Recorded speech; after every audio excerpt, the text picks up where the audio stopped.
Man, tiesąkant, uždaviau gerbiamam Wagneriui pačioje pradžioje tokį paprastą klausimą, ką jis darytų atėjęs į Seimą, bet aš turėjau kitą klausimą ir pagal jo atsakymus noriu pasitikslinti. Tai kieno yra Krymas?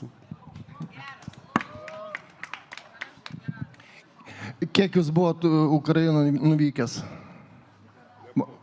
Tai jūs nebuvot Ukrainoje. Aš buvau 43 kartus, kaip savanoris, vežiau karinę įrangą, vežiau humanitarinę pagalbą civiliams vaikams.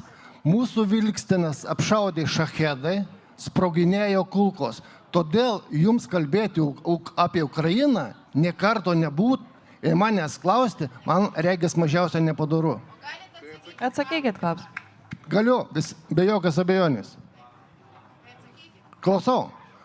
Be jokios abejonės aš laikausi nuomonės, kad žalieji žmogeliukai įsiveržė į Krymą ir be jokios abejonės nepripažįstu aš kaip teisininkas tų rinkimų. Nes priešingų atveju galima rinkimus padaryti neteisėtai bet kur. Ukrainos valstybė tuo metu turėjo savo teritoriją ir savo teritoriją turi. Tai ar taip ar ne? Galit. Klausykit, mėla ponė, man atrodo, jūs esate galvota moteris, aš jums atsakiau teisiškai. Pasitikrinkit pas save. Tai ar atsakysit ar ne? Atsakykit.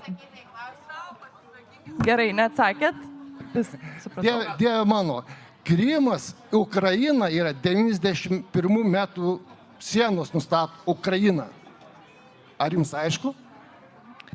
Pone Domaitį, mes čia kalbėjom irgi šiuo klausimu per radio debatus ir kai šitas klausimas nuskambėjo eteryje, po to buvo geras klausimas iškeltas, o kieno Kurskas, tai jūs gal šitą tada atsakykite. O Kurskas, prašau. Aš manau, kad turim likti prie 91 metų sienų.